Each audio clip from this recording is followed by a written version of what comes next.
20 მილიონზე მეტ ადამიანს უდგინდება ავტვისებიანი სიმსივნე, 2 მილიონზე მეტი შემთხვევა მოდის ფილტვის კიბოზე. მეგაპოლისებშია უფრო მაღალი შანსი ფილტვის კიბოს განვითარების, სწორედ ჰაერის დაბინძურების გამო და 5-ჯერ უფრო ხშირად ხდებიან ავტვისებიანი სიმსივნით ავად, ვიდრე სოფლად მცხოვრები მოსახლეობა. რას აკეთებს სიგარეტი ეგეც, რომ ფილტვის კიბო შეიძლება გაჩნდეს სიგარეტის მწეულ ადამიანებში. სუნთქვის უკმარისობას ყველა სისხლიანი მინარევით, ტკივილი გუმკერდის არეში, წონაში მკვეთრი კლება, ძვლებში ტკივილის. სკრინინგი ამცირებს ფილტვის კიბოთის სიკვდილობის ალბათობას 20%. რაღაცზე მიტარებთ ან ქიმიოთერაპიას, ან იმუნოთერაპიას, თუ ყველაფერი ამომაჭროს, რაც ამოსაჭრელი იყო. დღეს ფილტვის კიბოს ახალი დიაგნოზები თითქმის 20% გვხვდება ადამიანში, რომელსაც საერთოდ არ მოუწევიათ და მათი უმრავლესობა ქალია. Onko-პაციენტები, რომელთაც აქვთ ხარდაჭერა, სოციალური ის იქნება ოჯახის წევრისგან, მეგობრებისგან, უფრო დიდხანს ცოცხლობენ. მაგალითად, ჩვენ მეზობელ ქვეყანაში, თურქეთში მიდიან სამკურნალოდ საქართველოს ნაცვლად. რით შეიძლება იყოს ეს გამოწვეული და რამდენად სანდოა?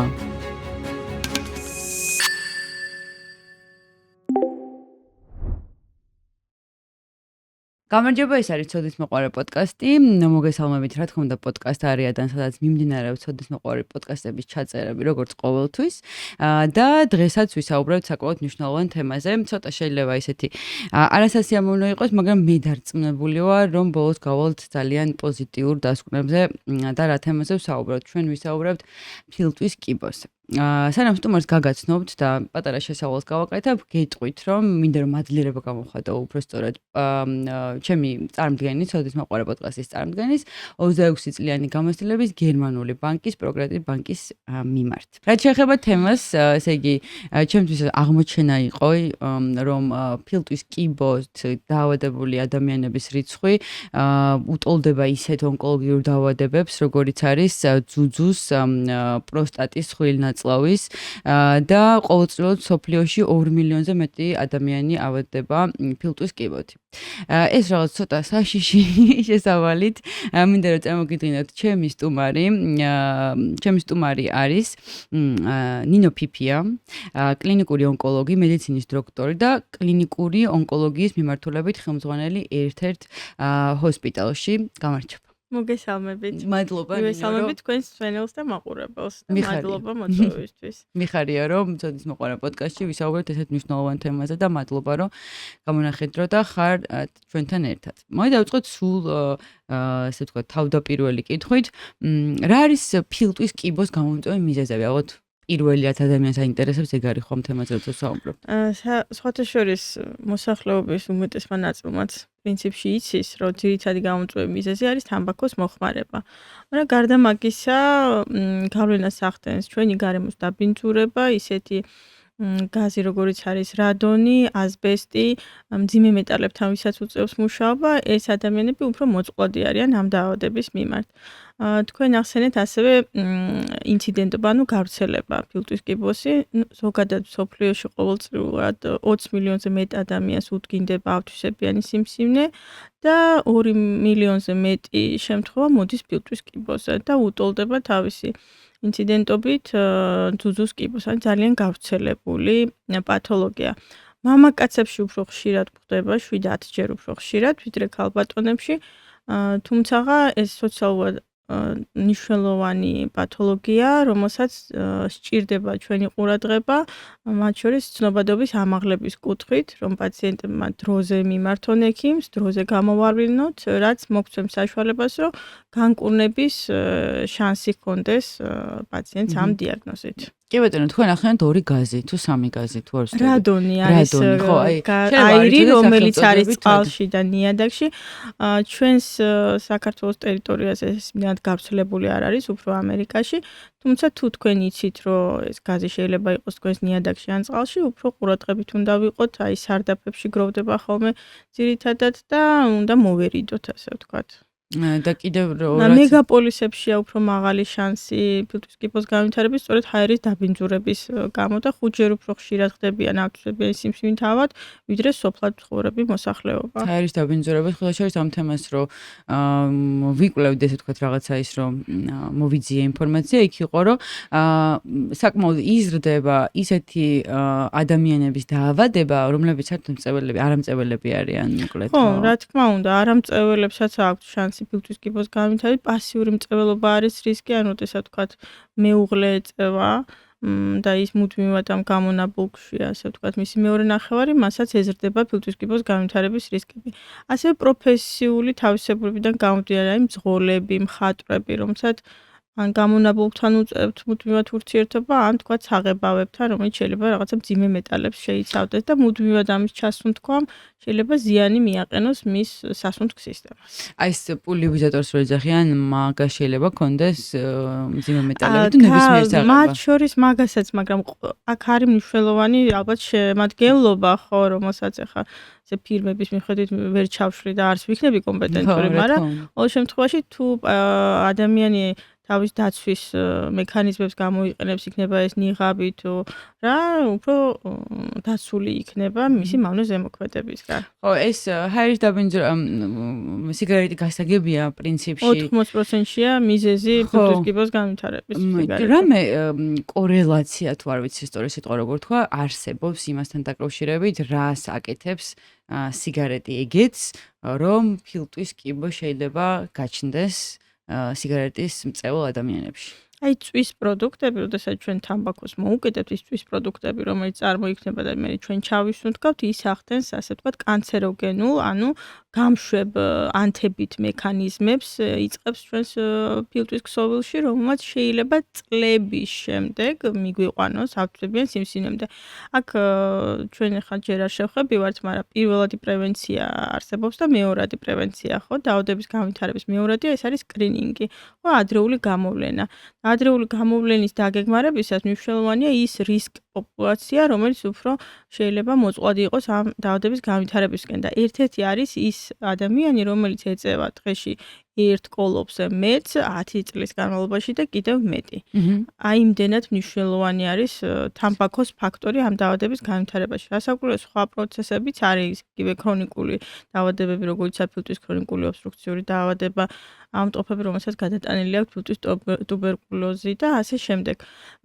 ერთი რაღაცა მნიშვნელოვანი, რომ არასოდეს ავტვისებიანი სიმსივნეები არ ჩნდება, ასე ვთქვათ, ჯანსაღ ქსოვილში, ჯანსაღ ორგანიზმში, ყოველთვის წინ უსწრებს რაღაცა მავნე ზემოქმედებაც გარეგანი და ასევე ქრონიკული ანთებითი პროცესები, რომლის გამომწვევი მიზეზი შეიძლება სხვადასხვა რამ იყოს და სხვადასხვა დაავადება, მავნე ნივთიერების ზეგავლენა მის ორგანიზმზე, არაჯანსაღი ცხოვრების წესი, აი ალკოჰოლის ჭარბად მოხმარება და თამბაქო არის შეჭიდული რისკები და ორმაგად ზრდის ფილტვის კიბოს და ზოგადად ზედასასუნთქი გზების სიმსივნეების განვითარების რისკს, თავკისრის სიმსივნეების, როდესაც არის ჭარბი მომხმარებელი ალკოჰოლის და პლუს თამბაქოს მოიხმარს 1 და 2 კოლოფს დღეში. კი ბატონო, ამ სანამ შემდეგ კითხვაზე გადავალ, აქ იყო ძალიან მნიშვნელოვანი ინფორმაცია ინგლისურად იყო და მე ქართულად გადავართარგმნინე ხელოვნურ ინტელექტს და წავკითხავ, შეიძლება საინტერესო იყოს. ფილტვის კიბოს პაციენტების დემოგრაფიული პროფილი იმდენად რადიკალურად იცვლება, რომ კლინიცისტები დაავადებას ახალ სახეზე საუბრობენ. დღეს ფილტვის კიბოს ახალი დიაგნოზები თითქმის 20% გვხვდება ადამიანში, რომელსაც საერთოდ არ მოუწევიათ და მათი უმრავლესობა ქალია. ესე ამბობენ. აქ ალბათ უფრო ხაზგასასმელია ის პაციენტები, რომლებსაც აქვთ სხვა რისკ ფაქტორები. ერთ-ერთი ეს ფილტვის ქრონიკული დაავადებები, ფილტვის ქრონიკული ობსტრუქციული დაავადება, ხო, ფილტვის ტუბერკულოზი, ფილტვის ფიბროზი, ხო, ქსოვილის დაზიანება, როცა ხდება ფილტვის სხვადასხვა მიზეზებით. და პლუს გენეტიკური წინასწარ განწყობა, როდესაც პირველი ხაზის ნათესავებში, აქ იგულისხმება დედა, მამა, და, ძმა, ბებია, ბაბუა, თუ მათ ჰქონდათ, ასე ვთქვათ, ფილტვის კიბო, ესეთი ადამიანი უფრო არის რისკის ქვეშ, რომ შეიძლება განუვითარდეს და ამ შემთხვევაში ასე ვთქვათ, ჩვენ საქმე გვაქვს არა სპორადულ კიბოსთან, ანუ მავნე ნივთიერებების და გარემოს ზემოქმედებით განვითარებულ დაავადებასთან, არამედ გენეტიკურად დეტერმინირებულ, ანუ წინასწარ განწყობის მქონე პაციენტში დამატებითი რისკების თანხვედრისას, რომ ვითარდება ფილტვის ათვისებიანი სიმსივნე და ასეთ პაციენტებს ხშირად აქვთ ეგრეთ წოდებული დრაივერული, ანუ გამშვები მუტაციები, რომელიც იყო მიზეზი ამ დაავადების აღმოცენების მის ორგანიზმში. ანუ ესე შეგვიძლია ვთქვათ, რომ ფილტვის კიბო არ არის ესე ვთქვათ, გენეტიკური დაავადება, თუმცა შეიძლება წინასწარ განწყობა ჰქონდეს, არსებობდეს, იმიტომ რომ ვთქვათ, პირველი ხაზის ნათესაებში იყო ეს დაავადება, პლუს მაგას თუ დაემატა სხვა გარემო ფაქტორები, თუნდაც მეგაპოლისში ცხოვრება, ან რაღაც მავნე-ნივთიერებთან კომუნიკაცია, სტრესული გარემოც, ახლა თვითონ სტრესი სიმსივნეს არ იწვევს. ერთ მნიშვნელოვნად, მაგრამ სხვა ყველაფრის ერთად თანხვედრამ შეიძლება გააქტიუროს, ასე ვთქვათ, კანცეროგენული პროცესი. როდესაც კანცეროგენული პროცესი, კანცეროგენეზი ეს არის, როდესაც ნორმალური უჯრედი იწყებს ტრანსფორმაციას არანორმალურ ეგრეთ წოდებულ ატიპიურ უჯრედში. ამ დროს ასაკურველია ერთვება ჩვენი იმუნური სისტემა, რომელიც ცდილობს მის ელიმინაციას, მოშორებას თავიდან და ახერხებს უხშირესად, მაგრამ ხანდახან არის, რომ მოხდება რაღაც ხარვიზი, ასე ვთქვათ, გენომში, რომელიც მიიყვანს მაგ ატიპიურ უჯრედს იმ პროცესამდე, რომ გვაქვს კლინიკურად აღმოცენებული დაავადება, როდესაც იზრდება სიმსივნე რეალურად. კი ბატონო, აქ იდეაში კიდე რაზეც იყო ის გამოხმარებული, მაგალითად შეერთებულ შტატებში ყოველწლიურად დაახლოებით 20,000-დან 40,000-მდე ფილტვის დიაგნოზი, კიბოს დიაგნოზი ისმევაო და ადამიანებს, რომელსაც საერთოდ არ მოუწევთ ცხოვრების მანძილზე 100 ღერი აქვთ მოწეული. ანუ იდეაში ეს კრიტიკულად, იმიტომ მიიჩნეოდა ამ სტატიაში ესე ეწერა, რომ გარემოს დაბინძურებიდან გამომდინარე და გამონაბოქვიდან გამომდინარე შეიძლება ესე გაზრდილიყო და კიდე საინტერესო იყო ტაივანში გააკეთეს ფილტვის კიბოს სიკვდილიანობის წამყვანი მიზეზი, ანუ რო აღმოეჩინათ, ესე ვთქვათ, არამწეულ ადამიანებზე ჩაატარეს, ესე ვთქვათ, კვლევა და 12,000 მაღალი რისკის არამწეულ ადამიანებზე და იცით რა იყო შეიძლება და ყოფილიყო მიზეზი სამზარეულოს რაღაც გამონაბოლქვი აირები წვის პროდუქტები კი აი ვოკში თუ რაღაცაში წავენ ეს წვის პროდუქტები რომელსაც მუდმივად ჩაისუნთქებს ასე ვთქვათ ადამიანი ხო კი ანუ ძალიან ის აი ჩემთვის ახლა ამისი წაკითხვა ხო ძალიან ისეთი იყო რა მომხვდა ძალიან გულზე და გონებაშიც რომ ესე იგი არ ნიშნავს ეს რომ აი მაგდროს რესპირატორის ხმარების საშუალება თუ აქვს იმ ადამიანს ხო რომელიც არეულია ალბათ სავარაუდოდ რომ ამდენ დროს ატარებს ხო ქურასთან უფრო დაცული იქნება მავნე ზემოქმედებისგან პლუს ეს გამწოვის სისტემები რომლებიც წაიღებს ამ წვის პროდუქტებს და მოახდენს ფილტრაციას ჰაერისგან როგორც ჩანს ეს დაცვითი მომენტები არ არის დაცული ხო და ამიტომაც აზიაში და ინდოეთშიც ცხოველთა შორის მაგის დაფიქსირდა რომ 50-60%-ამდე გაიზარდა არამწეველების დადასტურება ამ დიაგნოზით მოკლედ ჰაერის დაბინძურება ძალიან მაღალია ზუსტად ამიტომ წავიკითხე ეს რა მნიშვნელობა ლოგიკურიც არის სხვა შორის არა მარტო ფილტვის კიბო ცნობილია რომ ჰაერის დაბინძურება ახდენს სხვა სიმსივნების განვითარებასაც სამწუხაროდ ზეგავლენად როგორც გითხარით ეს არის უბრალოდ გამშვები, დამხმარე მექანიზმი და თუ კიდე წინ უსწრებს სხვა რაღაცეები, თუნდაც გენეტიკური დეტერმინაცია ან ჩვენი მავნე-ჩვევები, ერთად რო დაჯამდება, მე შეიძლება რაღაცა სუდამდე მიგვიყვანოს და თან თუ ჩვენც არ მივაქციეთ ყურადღება ჩვენს თავს. კი ბატონო, გეთანხმებით. ეხლა და მეც და მაყურებელსაც ექნება ეგეთი კითხვა, რომ რა არის პირველადი ნიშნები? კიბოს ფილტვის სიმსივნის პირველადი ნიშნები, რომ აი ყურადღება მივაქციო რა რაღაცნაირად ესე ნუ აქ ალბათ ძალიან მნიშვნელოვანია ლოკაცია, სად არის თვითონ პირველადი კერა სიმსივნის ფილტვში. იმიტომ რომ სიმპტომებიც განსხვავდება. პლუს მაგას ადრეულ სტადიებზე ხშირად შეიძლება საერთოდ არანაირი ჩივილი არ ქონდეს, ან ეს იმდენად სუბუქად იყოს გამოხატული, რომ პაციენტმა უბრალოდ ყურადღება არ მიაქციოს მასზე. ადრეული სტადია პირველი და მეორე სტადია. პირველი და მეორე სტადია, როდესაც შეიძლება იყოს საერთო სისუსტე, მაგალითად, ან ტკივილი ბეჭის არეში, ან პერსისტირებადი ხველა, რომელიც ამ კონსერვატიული მკურნალობის ფონზე არ ნიველირდება ბოლომდე. და ასეთ შემთხვევაში შეიძლება პაციენტმა არც კი მიმართოს ექიმს, ან მიმართოს მხოლოდ პირველადი რგოლის ექიმს, რომელმაც თქვათ სხვა მიზეზით არ მიიტანოს ეგრევე ეჭვი ავთვისებიან სიმსივნეზე. ამიტომ არის მნიშვნელოვანი თუნდაც ამ რისკების შეფასება კონკრეტულ პიროვნებასთან, პერსონალიზაციაზე გავდივართ ისევ და თუ მას აქვს ეს დამატებითი რისკები, ანამნეზის სწორად შეკრება, ყავს თუ არა პირველი ხაზის ნათესავებში ამ დაავადებით ვინმე გარდაცვლილი, რა მავნე-ჩვევები აქვს მას კონკრეტულად, სად ცხოვრობს, რითია დაკავებული, რა შრომის პირობები აქვს, ამ ყველაფრის დაჯამებით უნდა გამოირიცხოს თუნდაც ეს ათვისებიანი პროცესები. ამას აქვს დიდი მნიშვნელობა და უფრო შორეულ სტადიებში შეიძლება იყოს სუნთქვის უკმარისობა, ყველა სისხლიანი მინარევით, ტკივილი გუმკერდის არეში, წონაში მკვეთრი კლება, ძვლებში ტკივილი და ასე შემდეგ. ეს უკვე ძალიან გართულებული ეს სამწუხაროდ ხო, უკვე ცოტა შორს წასულ პროცესებზეა საუბარი, მესამე, მეოთხე სტადია.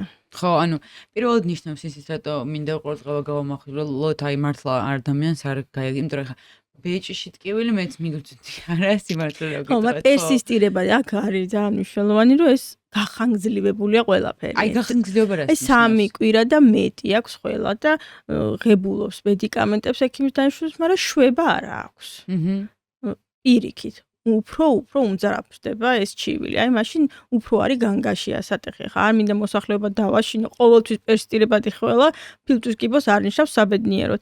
მაგრამ აი მიზეზი ხო უნდა გავარკვიოთ, ექიმა ხო უნდა გაარკვიოს, რატო აქვს პაციენტს ეს ჩივილი და მათ ამ გამორკვევის პროცესში გამორიცხავს ამ დაავადებასაც. ან მიიტანს ეჭვს პირიქით. არა, კარგია ეგრე ვთქვათ, იმიტომ რომ როდესაც ჩვენ ვამბობთ, რომ ვთქვათ, გარემოს დაბინძურება ერთ-ერთი მიზეზი შეიძლება გახდეს ამ ფილტვის კიბოსი და ჩვენ არ ვცხოვრობთ მაინც და მაინც სუფთა გარემოში, სამწუხაროდ ქალაქს გულისხმობ, ამ შემთხვევაში დედაქალაქს, შეიძლება სოფლიც პირიქით ძალიან კარგია, მაგრამ კარგია რომ ვთქვათ, რაზე უნდა გამახვილონ ყურადღება ადამიანებმა, აი პირველადივე რომ რაღაცა შემოწმება მოხდეს.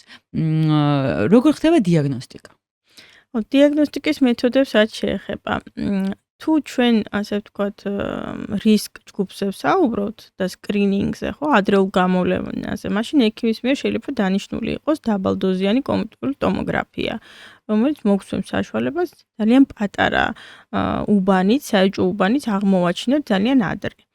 თუ უკვე ჩივილებია წამოსული, როგორც უკვე ჩვენ აღვნიშნეთ, ხო, მაშინ ჩვეულებრივ დოზიანი კომპიუტერული ტომოგრაფიით დაიწყებს ექიმი კვლევას და მერე ხდება უკვე გაღრმავება ამ კვლევების. საბოლოო ვერიფიკაცია, ანუ დიაგნოზის დასმა ხდება უკვე ბიოპსიური მასალის, ანუ ქსოვილოვანი ნიმუშის მიღების შემდეგ, რომლის მიღების გზები განსხვავებულია და დამოკიდებულია ლოკაციაზე, ხო? თუ ბრონქში იხსნება ეს სიმსივნე, მაშინ ბრონხოსკოპით შეძლებს ექიმი იგულად მოიპოვოს მასალა და მე მორფოლოგიის მეშვეობით, ანუ ექიმი, რომელიც მიკროსკოპის ქვეშ ათვალიერებს ამ მასალას, მოგცეს დასკვნა, გვაქვს თუ არა საქმე რაიმე ათვისებიან პროცესთან, ან არა გვაქვს. ასევე არსებობს ეგრეთ წოდებული ტრანსთორაკალური ბიოპსია კატეკონტროლის ქვეშ, როდესაც მსხვილი ნემსის ხდება მასალის აღება კომპიუტერული ტომოგრაფიის ნავიგაციის მეშვეობით. ასევე შეიძლება ეს იყოს მედიასტინოსკოპია, როდესაც შუა საყარში არის ლიმფადენოპათია, ანუ გადიდებული და შეცვლილი სტრუქტურულად ლიმფური კვანძები და ქირურგიული მეთოდით მოხდეს მათი ამოღება და შემდეგ შესწავლოთ და იშვიათ შემთხვევაში შეიძლება თორაკოსკოპიაც კი დასჭირდეს, ანუ ოპერაციული გზით, აი როგორც ლაპარასკოპია, ისეთივე არსებობს თორაკოსკოპია, ნაკლებ სისხლიან ოპერაციებს რო ეძახიან და ამის მეშვეობით მოვიპოვოთ მასალა საბიოპსიო. აი, აქ ხა თქვენ საუბრობთ თან თავში გამილვა, რომ კითხვა არ დავსვი და დავსავ აღმოჩენასთან და აი სისხლში, რამე ცვლილებები შეიძლება იყოს ისეთი, რომ აი ფიზიკური გამოხატულების გარდა თქვა ანალიზა, თქვა პირობითად მე ვარ ძალიან ისეთი მოწესრიგებული ადამიანი, რომელიც 6 თვეში ერთხელ აბარებს სისხლის ანალიზს, რაღაცა ისეთ ჩეკაპებს, რასაც ეძახიან, ხო, რომ აი მნიშვნელოვანი ის სადმე რამეში შეიძლება გამოჩნდეს რამე ანალიზი ისეთი, რომ მე ვიფიქრო, რომ ხომ არ ჯობია რომ გადავემოწმო? ნუ ფილტვის კიბოს ალბათ ეს ნაკლებად ეხება, ხო, რო გითხრათ ახლა სისხლის ანალიზში ჩვენ რამე ისეთ ცვლილებას ნახავთ, რაც მიგვანიშნებს ამ დაავადებაზე, არ არის ესე. ეს ალბათ უფრო ონკოჰემატოლოგიური დაავადებები შეიძლება იყოს. როდესაც სისხლის დაავადებები ონკოლოგიური, ხო? და ფილტვის კიბოს დროს ხო ძალიან შორს წასულ შემთხვევებში შეიძლება იყოს ანთების მარკერები მომატებული, ლეიკოციტოზი, ანემია და ასე შემდეგ. ამიტომ ძალიან მნიშვნელოვანია პაციენტის შეფასება, მისი პერსონის შეფასება, მისი რისკების შეფასება, მისი ჩივილების ყურადღებით მოსმენა და ამის შემდეგ დაგეგმვა ნაბიჯ იმ კვლევების, რომელიც მისთვის მასზე იქნება მორგებული, არაფერი გამოგვეპაროს და დროულად მივხედოთ პრობლემას. თუნდაც ქრონიკულ ანთებით პროცესებს. უნდა ვუმკურნალოთ, იმიტომ რომ შემდეგ არ მივიღოთ სავალო შედეგები რამდენიმე წლის შემდეგ. მავნეჩვევებზე ყურადღების გამახვილება ხშირად აქვს ხოლმე არგუმენტი, რომ ბაბუა ჩემი მთელი ცხოვრება ეწეოდა და კიბოთი არ გარდაცვლილა. იმას სხვა გარემო პირობებში მოუწია ცხოვრება, სხვა იმუნური სისტემა ჰქონდა და ასე შემდეგ. ბევრი მომენტია გასათვალისწინებელი და სხვისი მაგალითი ვერ იქნება შენთვის იდენტური. ხო, პირიქითაც ყოფილა, რომ ძალიან ჯანმრთელი იყო და უცებ სიმსივნე დაემართა. ხო, ყოფილა ეგეთი რაღაცა. მანდაც სამწუხაროდ ესეც თირამეებიც ხდება, რასაკვირველია. აქაც ალბათ უფრო გენეტიკურად რაღაც დეტერმინებულ პრობლემასთან გვაქვს საქმე, ან ანამნეზის არასრულფასოვან შეგროვებასთან, როცა მონაცემები სრულფასოვნად ვერ შეაგროვე და ვერ გამოიტანე სწორი დასკვნები. კი ბატონო. ესეთი კითხვა მექნება, ხო არის ამბობენ ეს, ეხლა მე ვსვავე როგორ გითხრათ, ალბათ ბავშვური კითხვები არ ვიცი, მაგრამ რადგან ექიმი არ ვარ და მომეცა ეს საშუალება, აუცილებლად უნდა ვიკითხო, ესეთი რაღაც გამიგია, რომ რომელიღაცა ტიპის სიმსივნე ძალიან სწრაფად ვრცელდება ორგანიზმში და რომელიღაცა ნელა ვრცელდება. აქ ასაკზე მესმის, რომ რაც უფრო ასაკოვანი ადამიანი, მით უფრო ნელა ვრცელდება სიმსივნე, მაგრამ ფილტვის კიბოს როგორ ახასიათებს, უცებ ედება ესე ვთქვათ, თუ როგორ? აქაც ინდივიდუალურია. არის ესეთი ჩვენი მახასიათებელი გრეიდი ქვია, დიფერენციაციის ხარისხია, რომელიც შეიძლება იყოს 1-დან 4-მდე მერყეობდეს და განსაზღვრავს ამ სიმსივნური უჯრედის გარეგან და შინაგან მახასიათებლებს, რომელიც განასხვავებს მას ნორმალური უჯრედისგან. რაც უფრო, ასე ვთქვათ, მახინჯი და ავთვისებიანია, მით უფრო მაღალია ეს გრეიდი. გრეიდი 2 ნიშნავს საშუალო დიფერენციაციას, გრეიდი 3 ნიშნავს დაბალ დიფერენცირებულს, ანუ კიდევ უფრო აგრესიულს და გრეიდი 4 საერთოდ არადიფერენცირებულს. იმდენად მახინჯია, რომ საერთოდ არ გავს მის წინამორბედ დედა უჯრედს. ასეთ შემთხვევაში მიმდინარეობაც უფრო აგრესიულია. სხვა ნიშნებიც და ბიომარკერებიც არის, რომელიც მეტყველებს დაავადების აგრესიულობაზე. თქვენ აღნიშნეთ ასაკი. ხშირ შემთხვევაში, რო განმაზოგადოთ, კი, შეიძლება ასაკოვან პაციენტებში უფრო დუნეთ მიმდინარეობდეს რაღაც პროცესები. თუმცა ეს ყველა დაავადებას არ ეხება. მაგალითად ძუძუს კიბოს შემთხვევაში ხო ახალგაზრდა ქალბატონებში უფრო მაღალი რისკებია, თქვათ და ზოგ შემთხვევაში უფრო აგრესიულად ვკურნალობთ. თუმცა ეს არ ეხება საშუალო სტანის კიბოს, იქ პირიქით არის. ახალგაზრდას უფრო კარგი კეთილსაიმედო პროგნოზი აქვს, ვიდრე თქვათ მენოპაუზაში მყოფს და ასე შემდეგ. მოკლედ აქ არის რაღაცა ნიუანსები, ხო, პროსტატის კიბოს დროს პირიქით, რაც უფრო ასაკოვანია, მით ნელაში და დუნეთ შეიძლება მიდიდეს, თუმცა იქაც არის დიფერენციაციის ხარისხი, გლისონის სკორი და ასე შემდეგ. ასევეა ფილტვშიც. ფილტვის კიბო იყოფა 2 ჯგუფად, წვრილუჯრედული და არაწვრილუჯრედული. წვრილუჯრედული სამწუხაროდ უფრო აგრესიული დაავადება. ეს არის თვითონ უჯრედის შენება, როგორი უჯრედისგან არის აშენებული ეს სიმსივნე. ხო, თვითონ სიმსივნე. და ცნობილია, რომ თუნდაც სკრინინგზე ხო ვისაუბრეთ და სკრინინგი ამცირებს ფილტვის კიბოთის სიკვდილობის ალბათობას 20%-ით. ეს არ არის დაბალი პროცენტი, მაგრამ ეს არ ეხება ფილტვის წვრილუჯრედულ კიბოს, იმიტომ რომ ძალიან სწრაფად ვითარდება, თქვენი თქმის არ იყოს და შეიძლება არც ჩეკაპმა გამოიღოს დიდი შედეგი და არც სკრინინგი საერთოდ ცნობილია, რომ ფილტვის წვრილუჯრედულ კიბოზე არ მუშაობს, მაგრამ ის უფრო დაბალი წილია თვითონ ფილტვის კიბოში. ძირითადად 85%-ში გვხვდება არაწვრილუჯრედული, სადაც მნიშვნელობა აქვს რის ფაქტორებს, მავნუჩვევებზე უარის თქმას, დროულ სკრინინგს, დროულ კვლევებს, რომელიც მოგცემს საშუალებას, ან არ მივიყვანოთ საქმე ამ დაავადებამდე, ან დროზე გამოვალოთ და დროზე ვუმკურნალოთ. წვრილუჯრედულ შემთხვევაში ცოტა უფრო რთულადაა საქმე, თუმცა თამბაქო აქაც წამყვანია. წვრილუჯრედ. კი ბატონო, წამყვანი რის ფაქტორია და თუ ხა პაციენტი უარს იტყვის ამ მავნეჩვევაზე, ალკოჰოლზე და თამბაქოზე, რაც უფრო მეტი წელი გადის თავის დანებებიდან, მით უფრო მცირდება ეს რისკი ამ კიბოს განვითარების. ანუ არასოდეს არ არის გვიანი თავი დავანებოთ თამბაქოს მოხმარებას ჩვენ თავი, ხო? და აი წვრილი უჯრედებით იქნება თუ არაწვრილი უჯრედები, ეგ რაღაც ლატარეა, უბრალოდ არავინ არ იცის. შეიძლება ესეც ითქვას ხო რაღაც მომენტში ეს ჩვენზე დამოკიდებული არ არის. სამწუხაროდ. თუმცა ჩვენზეა დამოკიდებული, ავირჩიოთ ჯანსაღი ცხოვრების წესი, მქონდეს მეტი პოზიტივი ცხოვრებაში, დროულად ვუმკურნალოთ ჩვენს ჩივილებს და მიმართოთ ექიმს, ოსა რაღაცა შეგვაწუხებს და არ მოვითმინოთ. ხო, და ამ აქ მაინც ვიტყვი, რომ ამ ყველაფერთან ერთად გარემოს უნდა იყოს. ნუ ეს ჩვენი პასუხისგებლობაა, თუნდაც მოსახლეობისაც, რომ ვიზრუნოთ ჩვენს გარემოზე, ჩვენს ქალაქზე, რომ იყოს უფრო სუფთა, უფრო ჰაერზეც. ასაკურველია ხელისუფლებასთან ერთად.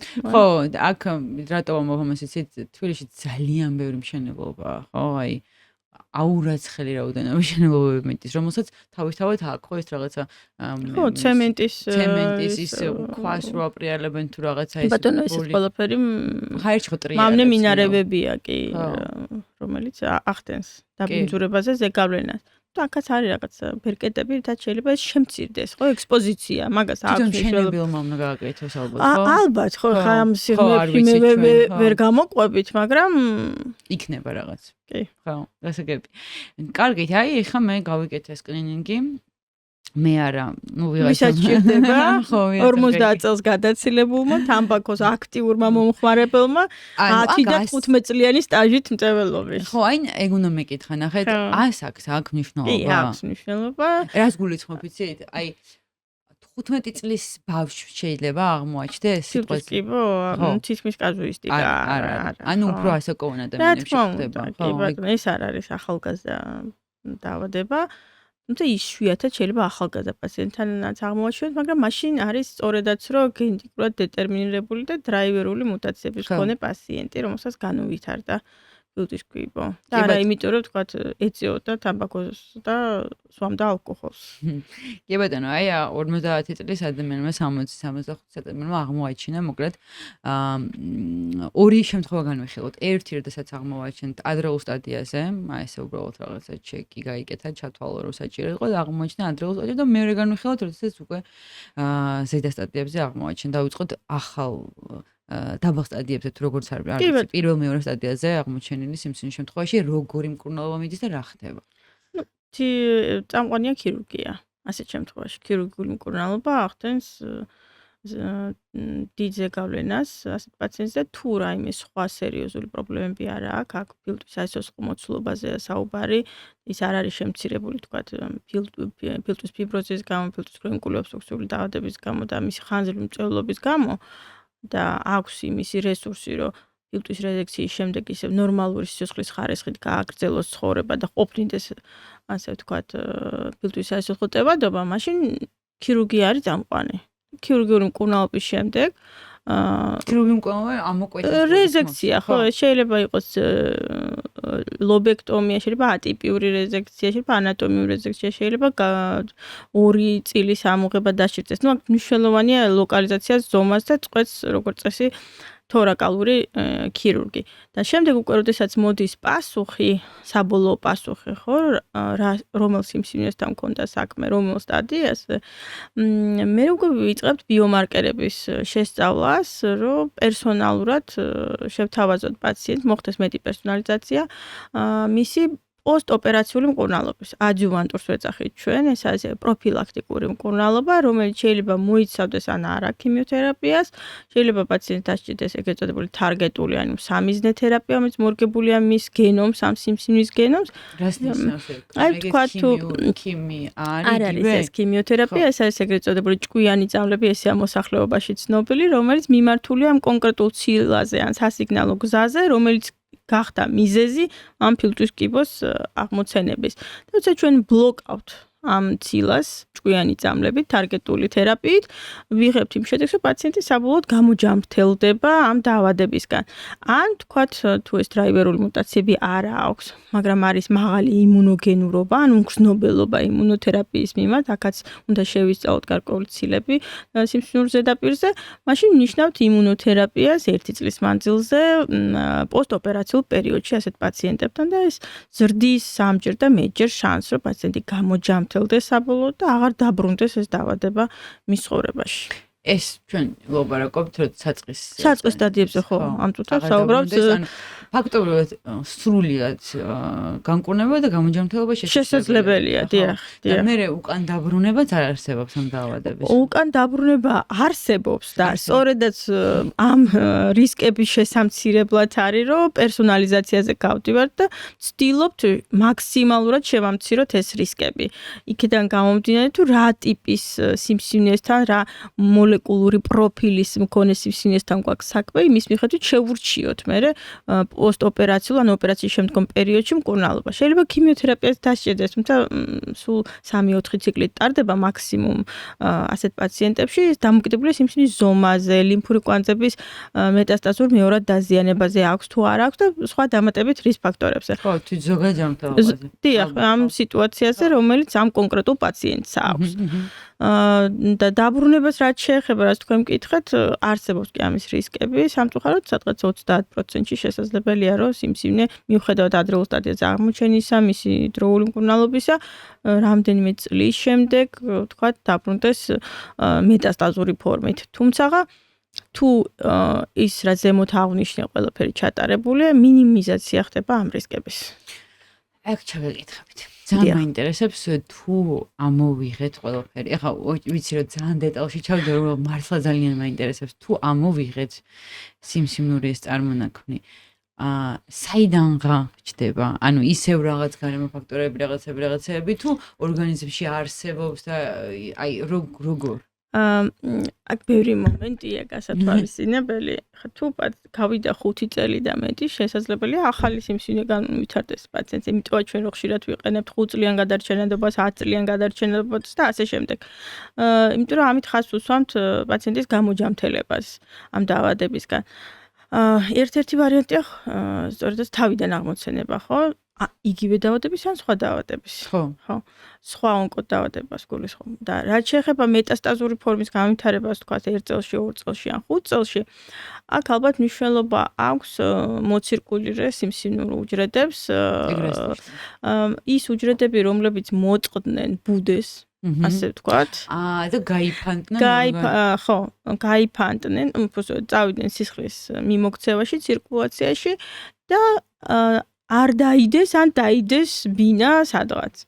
ამის კლინიკური მანიფესტაცია, ანუ ჩვენთვის თვალით ხილული, ხდება უკვე, როდესაც სიმსივნე რაღაცა კოლონიას შექმნის და იწყებს ზრდას. თუმცა ეხა არის მეთოდები გენეტიკური, რომელიც გვაძლევს, ეს უფრო ექსპერიმენტალური ნაწილია უკვე ონკოლოგიის და ესე ხელმისაწვდომი არ არის და სტანდარტიზირებულიც არ არის არც საქართველოში და არც საზღვარგარეთ, როცა პოულობენ მოცირკულირე სიმსივნურ დნმ-ს, ანუ ამ გენეტიკურ მასალას, რომელიც გვაძლევს იმის საშუალებას, მივიტანოთ HIV სიმსივნის სისტემურ პროცესზე, ხო, რომ სისტემურად შეიძლება გქონდეს რისკები დაავადების. შეიძლება ეს გაფანტული იყოს, მაგრამ ვერ გავიგებ, თანამ არ შეგუბდება, ხო? აი სწორედ იმან რომ ბუდე არ დაიდოს არსად და არ წარმოუშვას თავისი ფესვები არ გაიდგას, იმიტოც ტარდება პოსტოპერაციულ პერიოდში ადჯუვანტური, ეგრეთ წოდებული პროფილაქტიკური ქიმიოთერაპია. ხშირად სვამს პაციენტი კითხავს, რაღაცზე მიტარებთ ან ქიმიოთერაპიას, ან იმუნოთერაპიას, თუ ყველაფერი ამომაჭროს, რაც ამოსაჭრელი იყო. აი სწორედ მაგიტომ რომ ეს რისკები მაქსიმალურად შევამციროთ და მისი კონკრეტული იმუნური სისტემა, ან მისი სასიცოცხლო ძალები მივმართოთ იმ შესაძლო ფარული რისკების შემცირებისკენ.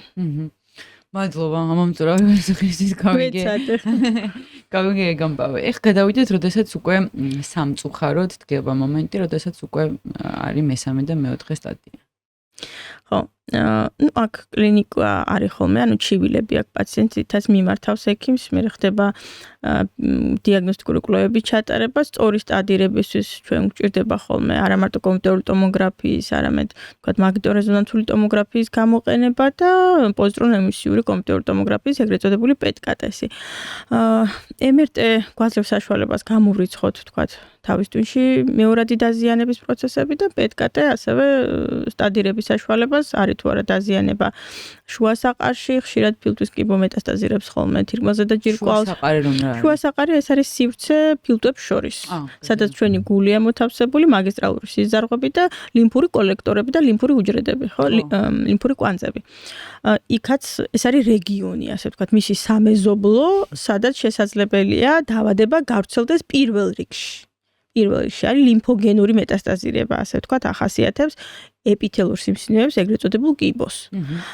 და ჩვენ ვალდებული ვართ გამოვრიცხოთ, რომ პროცესი იმდენად ლოკალურია, რომ მხოლოდ ფილტვშია ლოკალიზებული, თუ თქვათ წავიდა რეგიონში და მისი რეგიონი სწორედ ეს შუა საყარია. შუა საყრის ლიმფური კვანძები. დისტანციური, ანუ შორს წასული არის, ოდესაც პლევრის დაზიანება შეიძლება იყოს, პლევრის ფურცლები, შეიძლება იყოს ძვლების დაზიანება, თირკმელზე და ჯირკვლის დაზიანება, მეტასტაზურად ღვიძლის დაზიანება და ბოლო, ასე ვთქვათ, ეტაპია თავის ტვინის დაზიანება. თუმცა აი მაგალითად ფილტვის ჭრილუჯრედული კიბოზე, რომელიც უფრო აგრესიული მიმდინარეობით ხასიათდება, იქ ძალიან მნიშვნელოვანია პაციენტს არანაირი ნევროლოგიური სიმპტომატიკაც რო არ ქონდეს, ჩვენ აუცილებლად უნდა გავუკეთოთ თავის ტვინის MRT კვლევა, რომ გამოვრიცხოთ იქ პროცესი და შეიძლება ფარულად უკვე იყოს მეორადი დაზიანება თავის ტვინში.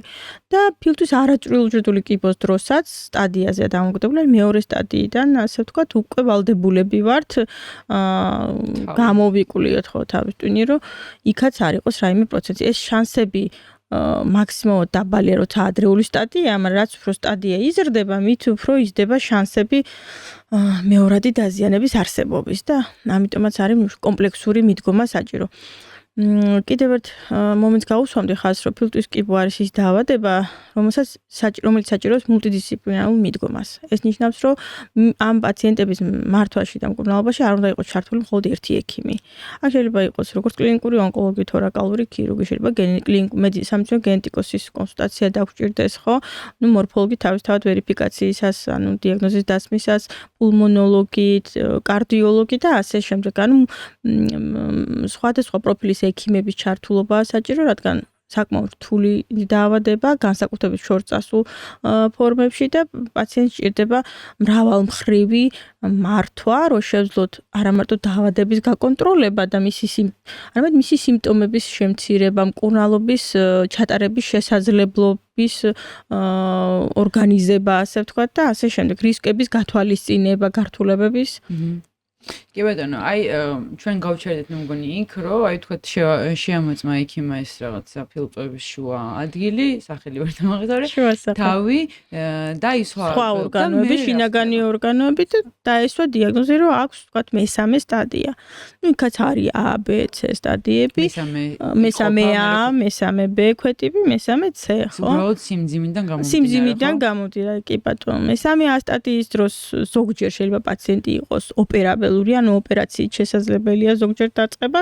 უხშირესად გვჭირდება ხოლმე ქიმიოსხიური თერაპიის კომბინაცია. ანუ ქიმიოთერაპია მცირე დოზებით, რომელიც ზრდის, ასე ვთქვათ, სხიური თერაპიის ეფექტურობას, რადიოსენსიბილიზაციას ვეძახით ჩვენ, რომ ეს სხივი უფრო კარგად იქნეს შეღწეული სიმსივნურ უჯრედში და მოახდინოს მისი განადგურება.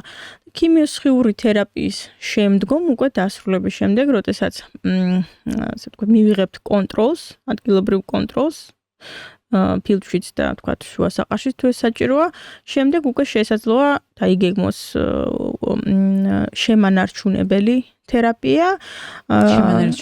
ანუ იმ ეფექტში, რომელიც ჩვენ მივიღეთ, რომ ეს ეფექტი მაქსიმალურად დიდხანს იქნა შენარჩუნებული, რომ არ მოხდეს დაავადების გავრცელება, ხო? ანუ რომ შემცირდება სიმსივნე, ამის შემდეგ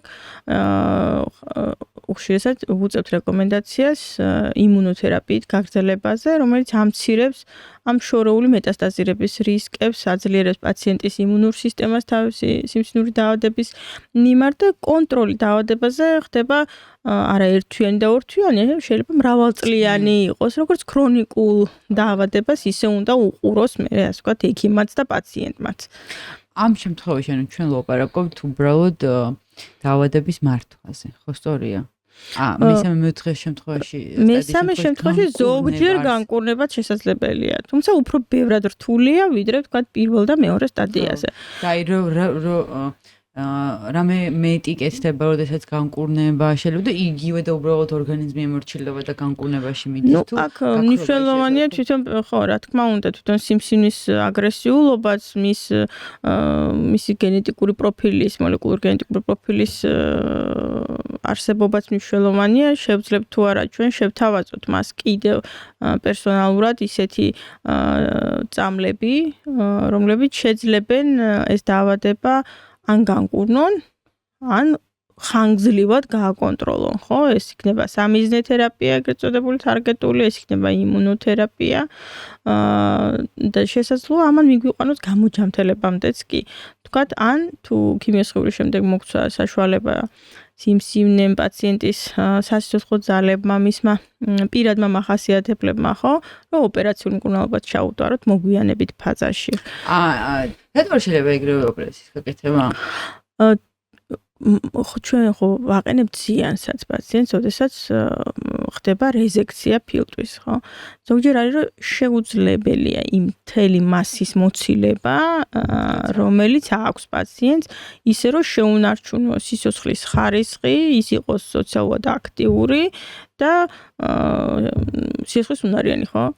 შესაბამისად, მნიშვნელობა აქვს ზომებს, გავრცელებას, პაციენტის თანხმლებ დაავადებებს, იმიტომ რომ ხშირად ეს არ არის მხოლოდ ფილტვის კიბოს პრობლემა, შეიძლება სხვა თანხმლები ისეთი დაავადებები გქონდეს, რომელიც არანაკლებ მართვას საჭიროებს და სირთულეებს ქმნის მკურნალობის დაგეგმვაში. ხო, თუმცა ასაკთან გვაქვს. ასაკიც ხო, რა თქმა უნდა.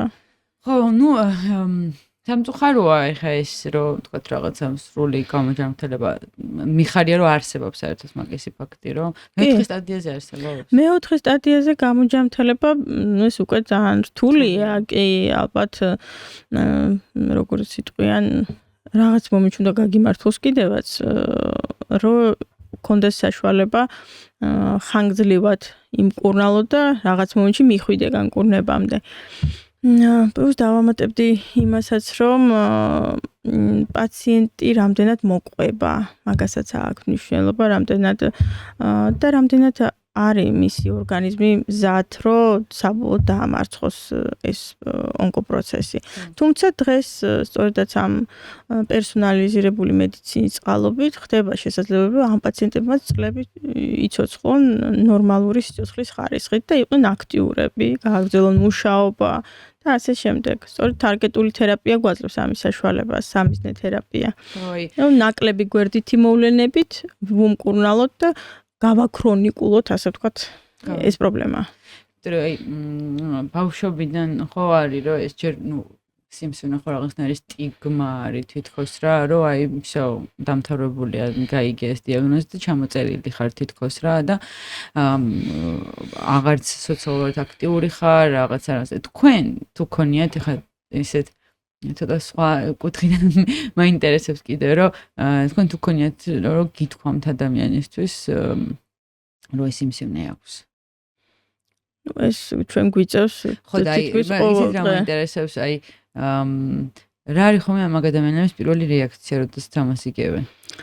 ეს ინდივიდუალურია. ხო, მაგრამ მოდით აქედან დავიწყოთ და სხვათა შორის ამაზე არსებობს ლიტერატურაც, როგორ უნდა მიაწოდო კონკრეტულ პიროვნებას ეს ინფორმაცია, რა დოზით და რა ფორმით. ხო, ყველას ერთნაირად ვერ აუხსნი ამ სირთულეებს. ზოგიერთი პაციენტი პირიქით თვითონ ითხოვს სრულ ინფორმაციას თავისი სტატისტიკით, მოსალოდნელი რისკებით. ეს ყველაზე მარტივია ექიმისთვისაც, იმიტომ რომ შენ ბოლომდე აწვდი იმ ინფორმაციას, რაც შენ გაქვს. ბევრად უფრო რთულია, როცა ლაბილური ნერვული სისტემის მქონე პაციენტია და აქვს დიაგნოზის არ მიღების ეტაპი. ეს ხშირია ცნობილია ონკოლოგიაში, როდესაც საერთოდ არ აღიარებს იმ ფაქტს. აგეუბნება რომ არ მაქვს? არ მაქვს, კი, ესეც საკმაოდ ხშირია და ამ დროს ძალიან მნიშვნელოვანია ალბათ ონკოფსიქოლოგების მხარდაჭერაც, რაც სამწუხაროდ არც თუ ისე ხელმისაწვდომია ჩვენს ქვეყანაში ყვანან, კი ესეთი სპეციალისტები, მაგრამ ცოტანი არიან, არა ყველა კლინიკაში და თან არ ფინანსდება, ასე ვთქვათ, მათი მომსახურება ჯერჯერობით სახელმწიფოს მიერ და სჭირდებათ ჩვენს პაციენტებს ერთმნიშვნელოვნად, ოჯახის მხარდაჭერა თავისთავად. ეს ცნობილი ფაქტია, ამერიკელებს ჰქონდათ კვლევები, რომ ის ადამიანები, ონკოპაციენტები, რომელთაც აქვთ მხარდაჭერა, ეს სოციალური, ეს იქნება ოჯახის წევრისგან, მეგობრებისგან, უფრო დიდხანს ცოცხლობენ, ვიდრე ისინი, ვინც მარტოსულები არიან. იმიტომ რომ ძნელია ესეთ დიაგნოზს გაუმკლავდეთ დამოუკიდებლად მხარდაჭერის გარეშე. ამიტომ აქ მხარდაჭერა უნდა იყოს მრავალმხრივი, ექიმის მიერ, ონკოფსიქოლოგის, ოჯახის წევრების, კოლეგების და ასე შემდეგ. კოლეგების იმ მხრივ, რომ თუ პაციენტი სოციალურად ფიზიკურად აქტიურია და შეუძლია მუშაობა, ჯობია რომ იმუშაოს. ხო, არ ჩაჯდეს სახში. არა, რა თქმა უნდა, რომ მისი ფიქრები იყოს დაკავებული სხვა საქმით და არა მხოლოდ საკუთარ დაავადებაზე ფიქრით და პროგნოზზე და ასე შემდეგ. რომ ახლა რაღაც მომივა, ახლა რაღაც მომივა. ბევრი ალბათ ეგეთი, რომელიც აი შეიძლება სახში ჩაჯდეს და იფიქროს, რომ რა აზრი აქვს ცხოვრებას. ხო, ანუ აზრი ფილმებში მინახავს ყოველ შემთხვევაში მესმის. ხო, ამიტომ უნდა დავეხმაროთ ყველანი, ჩვენ ყველა ვალდებული ვართ, რომ მან დაიწყოს ახალი ფურცლიდან ცხოვრება და შეძლოს სიამოვნების მიღება ამ ცხოვრებისგან და იყოს ბედნიერი მიუხედავად ამ რთული დაავადებისა. თუ რა თქმა უნდა, ამის საშუალებას გვაძლევს სტადიაც და მკურნალობის შედეგებიც. ხო. ისე აი როგორ არის რეკომენდირებული, ხა ჩვენ ხო ვიცით, რომ 6 თვეში ერთხელ სისხლი, ну, კარგ შემთხვევაში 6 თვეში ერთხელ სისხლი ჩააბარა, რასაც თქვა ვიქცევ მემპია და ვაბარებ სისხლს რამე. ამ შემთხვევაში ეს სკრინინგი რა, აი ნახეთ ჩვეულებრივი ადამიანები. თქვენისთან ახალგაზრდაზე თუ ვისაუბრებთ, ხო, ახლა თქვენთან ახალგაზრდა ადამიანს არ სჭირდება დაბალდოზიანი კომპიუტერული ტომოგრაფიის კეთება, წელიწადში ერთხელ იმისთვის, რომ ფილტვის კიბო გამოვარვინოთ. რა თქმა უნდა, არა. აქ საუბარია 50 წელს და ზემოთ. ზოგი მონაცემებით 55 წელს გადაცილებულ პაციენტში. მე როგორც აღნიშნე, რამდენად აქვს მავნეჩვევები, რამე ქრონიკული ფილტვის პრობლემები, დაავადებები, ოჯახური წინასწარ განწყობა ამ პათოლოგიის, ხო, აი ინფიცირებულები არიან კიდევ მოწყვლადი. იმუნური სისტემის პრობლემებიდან გამომდინარე, არა მარტო ფილტვის კიბოს განვითარების, არამედ სხვა სიმსივნეების, ხო, იქ ლიმფომების, მწვრთნელის კიბო და ასე შემდეგ. და ასეთი პაციენტებს სჭირდებათ მეტი ყურადღება ამ კუთხით, რომ არ გამოგვეპაროს არაფერი. ხო, ანუ და პირობითად ეგეთ პაციენტებმა, თქვით 50 წლის ზემოთ რამდენ ხანში ეს მის ინფექციონისთან და მკურნალ ექიმთან ერთხელ უნდა დაიგეგმოს გაიდლაინების და პროტოკოლების მიხედვით, როგორც მას ესაჭიროება და თუ ჩივილები რაღაც მომენტში გამოჩნდება, მეტი სიღრმისეული შესწავლა, პერსისტირებადი ხველა სისხლიანი მინარევით, ეს პაციენტებს შეიძლება თქვა ტუბერკულოზით და სხვა მიკოცისტური პნევმონიები და სხვა გართულებებიც აქვთ. რომელიც არ არის აუცილებელი სიმშვიდე იყოს საერთოდ გამოწვეული, ხო? მაგრამ ყურადღება გვმართებს პირველად რგოლის ექიმებსაც მათ შორის. კი, მე მგონია იცით რა, რომ აი მაგალითად 50 წლის ახლა რომ ვისმენ და მკითხულობ ამ ინფორმაციას 50 წლის ზემოთ მცხოვრებმა 50 წლის ზემოთ ადამიანებმა, ქალი კაცი არ აქვს მნიშვნელობა, ერთხელ რო გადაიმოწმონ უბრალოდ, ანუ შეიძლება ჩივილი არა აქვს, მაგრამ აი უბრალოდ 50 წელი, იმიტომ რომ დაბინძურებული გარემო, იმიტომ რომ შეიძლება ცხოვრების წესი აქტიური არ არის, თქვათ რაღაცა, ხო, აი ერთხელ გადამოწმება ძალიან კარგი იქნებოდა ყველასთვის. ალბათ უფრო მნიშვნელოვანია, რომ კონდეს შესაძლებლობა და სურვილი, რომ თქვენს ოჯახის ექიმთან ერთად დაგეგმოთ ის სკრინინგული კვლევები, რაც ზოგადად გჭირდებათ, ხო? იმიტომ თქვათ ახლა მაგალითად საშუალო სყელის კიბოს სკრინინგი იწყება 25 წლის ასაკიდან, ძუძუს კიბოს სკრინინგი 40 წლის ასაკიდან, მსხვილი ნაწლავის 50, ხო? ანუ ყველა ამ მომენტების გათვალისწინებით პლუს პერსონალურად რა ჩივილები და რა პრობლემები აქვს ჯანმრთელობასთან დაკავშირებით იმ პაციენტს, ხო? ისიც უნდა გაითვალისწინოს ექიმმა და ამის მიხედვით დაუგეგმოს ეს არ არის მიზეზი თქვათ ონკოფობია, შიში რომ სიმსივნე დაგემართება, ყველანი გავიქცეთ ახლა და ვიგეთოთ კომპიუტერული ტომოგრაფია, იმიტომ იქაც გამოსხივება, ასე ვთქვათ და ჩვენების გარეშე არ უნდა გავიკეთოთ. ამ ჩვენების განსაზღვრაში უნდა დაგეხმაროთ ექიმი. თქვენი პულმონოლოგი იქნება ეს ოჯახის ექიმი თუ ვინ? იცით რატო ამბობ, აი სანამ ეხა მესმის ონკოფობია ახსენეთ და ადამიანს მართლა გაუჩნდეს ეს ონკოფობია, მაგრამ აი მესამე და მეოთხე სტადია მდერო არ მიხ, რადგან პირველ მეორეს არ აქვს რანაირი გამოვლენა და კიდევ ერთხელ რაღაცა გარემო ფაქტორები რაღაცები შეიძლება ზემოქმედებს, თუ რა თქმა უნდა საშუალება იქნება მაგისი. თუ მწეველი ხარ. ხო. მთელი ხშირად ახლა ჩვენი პაციენტებს რო იკითხები რამდენი წლიანი სტაჟი გაქვს თამბაქოს მოხმარების, არც კი მახსოვს, ბავშვობიდან ვეწევი, ხო, როცა 40 წელი ეწევი, ორ კოლობს დღეში, ან ერთ კოლობს დღეში, ლოგიკურია, რომ შენ შეიძლება გქონდეს რაღაცა პრობლემები სასუნთქო სისტემასთან დაკავშირებით და უნდა გაიარო კვლევები შენს ექიმთან ერთად. და მიაქციო ყურადღება თუ რაიმე პრობლემა წამოყობს თავს დროულად. ამაშია საუბარი. ან თუ რაღაც ისეთ სამსახურში იმუშაობს, სადაც მეშახტეები, მან არის ასაკვირველია უსაფრთხოების ზომები, რომლებიც მიღებული აქვთ მათ იმედი მაქვს მუშაობის პროცესში. და პლუს მათ ეკუთვნით ისევაც თავიანთი პროფესიული რისკებიდან გამომდინარე კვლევების სხვანაირი დაგეგმარება, განსხვავებული თქვენგან და ჩემგან. ისედაც იმიტომ რომ მაგ პირობებში მუშაობენ და უფრო მაღალი რისკები აქვთ რაღაც პრობლემების განვითარების. კი ბატონო. ბოლოსკენ ესეთი კითხვა მექნება.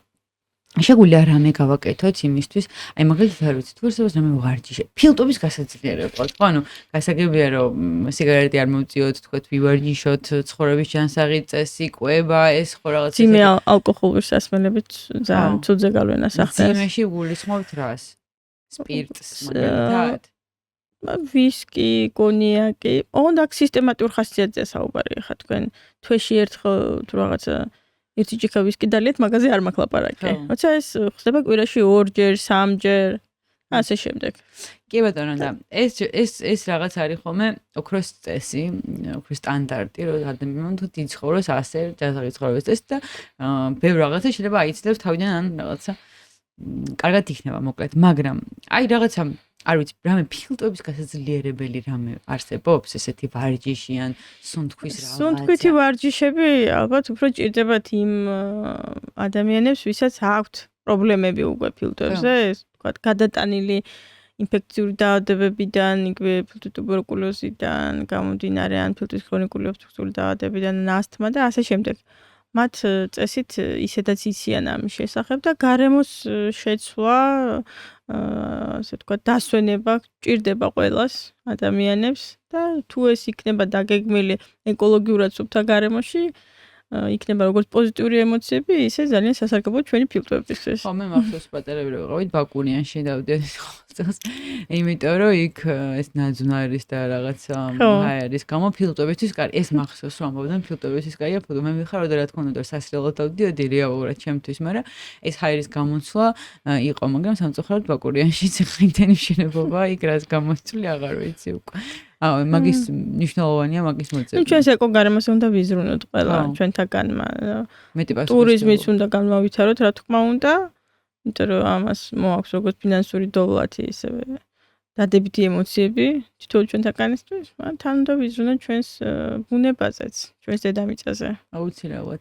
და სულ ბოლოს არ გამომრჩეს ჩვენ სანამ კამერებში ვართ, ბევრი ვისაუბრეთ სხვა თემებზე და ერთ-ერთი თემა, რასაც შევეხეთ, არის საზღვარგარეთ მკურნალობა. თუ შეიძლება რომ ვილაპარაკოთ მაგაზე, იმიტომ რომ ბევრი ადამიანისთვის არის საინტერესო. ბევრისგან გამიგია, რომ მაგალითად ჩვენ მეზობელ ქვეყანაში, თურქეთში მიდიან სამკურნალოდ საქართველოს ნაცვლად. რით შეიძლება იყოს ეს გამოწვეული და რამდენად სანდოა იქ სადაც მიდიან ეს პაციენტები და რამდენად შეიძლება ვიყოთ დაზღვეულები, რომ იქ რაც ყველაფერი კარგად ჩაივლის ან რაღაცა. რატო გახდა ეს რაღაც სამედიცინო მიგრაცია ესეთი აქტუალური თქვენი აზრით? ალბათ აქ მრავალმხრივი პრობლემაა, მრავალწახნაგიანი, ვერ ვიტყოდი რომ რაღაცა ერთი კონკრეტული მიზეზი აქვს ამ ყველაფერს. ნიშნულოვანი არის პაციენტის მხრიდან, რაც შემიძლია ვთქვა, რომ გაითვალისწინოთ რისკები მათ შორის ფინანსური, რომელიც შეიძლება თქვენ რომელიც შეიძლება აღმოჩნდეთ მიგრაციისას.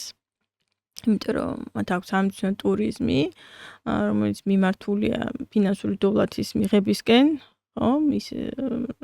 და ამ ყველაფრის გათვალისწინებით მიიღოთ ეს გადაწყვეტილება. ხშირად არის ხოლმე პრობლემა, რომ შეიძლება ქართველი ექიმი დადგეს ისეთი პრობლემის წინაშე, როგორიც არის ფინანსური მხარდაჭერა, ხო, ამ კვლევების კუთხით.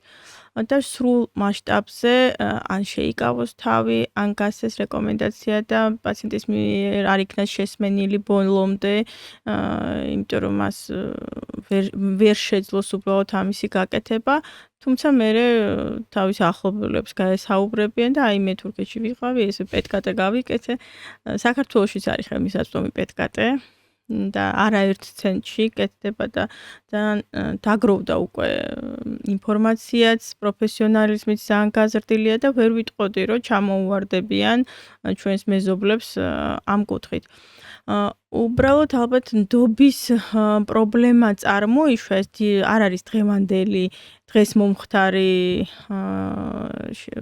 პრობლემა, წლების განმავლობაში ალბათ არასწორმა მიდგომებმა ჩვენი მხრიდანაც, პაციენტების მხრიდანაც, მასმედიის ნეგატიური როლიც არ იყო პატარა, რომელმაც შექმნა ეს უნდობლობა ერთმანეთის მიმართ, პლუს დროის დათმობა, რომელიც უნდა დაუთმოს ექიმმა თავის პაციენტს, რომ ამომწურავად აუხსნას, რასთან აქვს საქმე, რა რისკები აქვს, იმიტომ რომ ონკოლოგიური დიაგნოზისზე ეჭვის მიტანაც კი არის სტრესი პაციენტისთვის, რომელიც ხშირად მას აბნევს და შეიძლება არასწორ გზას დაადგეს გამოსავლის ძიებაში, თუ მის მიმართ არ იქნა გამოჩენილი სათანადო ყურადღება, რომელიც მას დაამშვიდებს, აუხსნის, რომ ეს არ არის განაჩენი და სწორი დამენეჯმენტებისას ამ პროცესების შეიძლება სრულ გამოჯამთელებამდეც მივიდეს. ან საერთოდ გამოირიცხოს ეს დიაგნოზი და მხოლოდ ეჭვია გარკვეული ჩივლებიდან გამომდინარე მიტანილი და უბრალოდ დიაგნოსტიკის ჩატარების შემდეგ გაქარწყლდეს ეს ეჭვებიც, ხო? ნდობა ექიმსა და პაციენტს შორის არის ძალზედ მნიშვნელოვანი ასეთ სიტუაციაში. ყველაზე მნიშვნელოვანია. კი ბატონო, და დროის დათმობა არის ესეთი ტერმინი, როგორ სარგებლობთ ახლა ეს ქართულად გადაწვა, ასე ვთქვათ, პროფესიული, ხო, ბერნაუთი, როდესაც ონკოლოგსაც ჭირდება და ხან დასვენება, იმიტომ რომ საკმაოდ რთული პროფესიაა, არა მარტო მეცნიერულ კუთხით, არამედ მორალურადაც და ონკოფსიქოლოგები ზოგადად მუშაობენ როგორც პაციენტებთან, ისევე ექიმებთან, ხო? რომ არ დაკარგვეს ემპათია, რომ არ მოხდეს, ასე ვთქვათ, გაციება გულის რო იტყვიან პაციენტების მიმართ და ამ ურთიერთთანამშრომლობით, ერთმანეთისთვის დროის დათმობით და სწორი აქცენტების დასმით მივიღებთ იმ შედეგს, რომ ნდობაც გაიზრდება ჩვენ შორის და კარგ შედეგებსაც დავდებთ, იმიტომ რომ პროფესიული კუთხით თავის ქებათ არ ჩამითვალოთ, მაგრამ ქართველი ექიმები ძალიან მონდომებულები არიან, განსაკუთრებით ონკოლოგები და ცდილობენ მუდმივად, რომ მოხდეს მათი პროფესიული განვითარება, ხშირად ღებულობენ განათლებას საზღვრებს გარეთაც და მუდმივად ხდება, ასე ვთქვათ, ეს პროცესი არის მუდმივი. არ არის, რომ ერთხელ ისწავლე და მორჩა. თან ჩვენი სფერო არის ერთ-ერთი ყველაზე განვითარებადი და რევოლუციური ნაბიჯები სწორედ ონკოლოგიაში იდგმება ბოლო ათწლეულებში და ნობელის პრემიაც სწორედ ამ მიმართულებით გაიცა. იგივე მიზანმიმართული კვლევის გამო და იმუნოთერაპიის გამო, რომ აღმოაჩინეს ეს ბიომარკერები, რომლებმაც შეძლეს საერთოდ სცენარის შეცვლა ჩვენი ონკოპაციენტების ცხოვრებაში და გააჩინეს შანსი გამოჯამთელების და გაქრობის საერთოდ. კი ბატონო, და დიდხანს ცხოვრების და ამიტომ ერთად უნდა ვიმუშაოთ ამ მიმართულებით და თქვენი წილიც, რა თქმა უნდა, მასმედიის მნიშვნელოვანია, რომ უფრო ხელმისაწვდომი გახდეს ეს ინფორმაცია, იმიტომ რომ ინფორმაციულ ბურუსში თუ არის პაციენტი, ის მერე ვერ ხვდება რა გზით წავიდეს და როგორ მოიქცეს. და გავითვალისწინოთ, რომ ჩვენსავით არ შეიძლება შეტკიოდეს ვიღაცა საზღვრებს იქეთ თქვენს ჯანმრთელობაზე გული, ხო? და ერთი მომენტია, რომ ყოველთვის აქვთ პაციენტებს უფლება მოისმინონ მეორე აზრიც, ხო? და თუ თქვათ რაღაცა კითხვებზე არ მიიღო, მანამ ვერ მიიღო სათანადო პასუხი, მას შეუძლია, რომ სხვა ექიმსაც მიმართოს და იქაც გაიგოს, ასე ვთქვათ, მისი შეხედულება კონკრეტულ პრობლემაზე. და რაც შეეხება აუცილებლობას საზღვარგარეთკურნალობას, დგება ხანდახან ისეთი სიტუაცია, როცა შენ რაღაცას ვერ სთავაზობ ბოლომდე. შეიძლება იყოს ან ექსპერიმენტალური მკურნალობა, ან თქვათ ისეთი მეთოდები, ინოვაციური ტექნოლოგიური, რომელიც ამ მომენტში არ იყოს ხელმისაწვდომი შენ ქვეყანაში, მაშინ შენივე, ანუ შენ თვითონ ექიმი აძლევ რჩევას, რომ აი ეს უნდა გაკეთდეს სხვაგან, იმიტომ რომ ჩვენთან ვერ კეთდება უბრალოდ და ამისი მაგალითები პრაქტიკაში მეც მაქვს და დაწყებულა ჩემს კოლეგებსაც. როცა უშვებ ხელს. ხო, როცა ამის რეალური საჭიროება დგას და არა უბრალოდ პანიკა და შიში და ვიღაცის მიერ მოყოლილი ამბები, რომ აი თურქეთში უკეთ მიმკურნალეს ვიდრე ჩვენთან. ხო. იმიტომ რომ აქ ძალიან ბევრი პაციენტი აი უმეტესობა მაინც აქ რჩება და კი ბატონო, ხო, ეს ხო ფინანსური მომენტებიდან გამომდინარეობს და თუ აქვს ნდობა, ხო? და ჩვენც არანაკლები შედეგები გვაქვს სიტუაციიდან გამომდინარე. მთავარია რომ დროზე მოვახდინოთ რეაგირება პრობლემის გაჩენის დროს. და არ გადავდოთ ეს. ეგაა მთავარი, მე მგონი რომ დრო. ეგ არის უმთავრესი, დიაგნოსტიკა. უმთავრესი კი. ძალიან დიდი მადლობა, ძალიან საინტერესო იყო. მე მგონია რომ მაყურებელი ამითი 50 წლის ზემოთ მაინც სხვანაირად შეხედავს ამ საკითხს და ის ვინც ქვემოთ ვართ, იმ ცხოვრების წესიდან გამომდინარე, სხვანაირად დავიწყებთ ფიქრს, იმიტომ რომ აი ხანდახან სულ ფიქრობ, რომ ეს ხო არის რაღაც ეს სხეული, ხო არის რაღაც ბიოლოგიური მანქანა, ხო, რომელიც აი ყველაფერი ძალიან დაკავშირებულია ერთმანეთთან და რამდენჯერ მქონია, რომ ეხა არ ვიცი ასაკის ბრალია თუ რა ხდება, რომ ეხლა უფრო ვგრძნობ აი რაღაცა თუ სხვანაირად გავაკეთებ, არ ვიცი რაღაც ისეთი მივირთვი, რომელიც ჩემს ორგანიზმს არ უყვარს და არ უხდება მაგალითად და შეიძლება მეორე დღეს თავი სხვანაირად მткиო. აი, ხო ხდებით რა? კი, უნდა მოусმინოთ ჩვენს ორგანიზმს უნდა მოусმინოთ ჩვენს სხეულზეც ვიზრუნოთ, ჩვენს სულზეც და როდესაც ჯანმრთელობა სწორედ არის არა მარტო ფიზიკური, არამედ მენტალური ჯანმრთელობა და როცა ყველაფერზე ერთად ვიზრუნებთ, მაშინ გვექნება საშუალება დიდხანს და ბედნიერად ვიცოცხლოთ ყველა. მადლობა. დიდი მაყურებელს ვეთყვი რომ მოიწონათ ეს ვიდეო და გაუზიარეთ თქვენს ახლობლებს, რომელსაც შეიძლება ეს თემა ძალიან დაინტერესოთ და თუ პირველად უყურებთ ცოდნის მოყარე პოდკასტს, არ გამოგშეთ რომ გამოიწეროთ უბრალოდ თვითონ პოდკასტი YouTube-ის არხზე. მადლობა.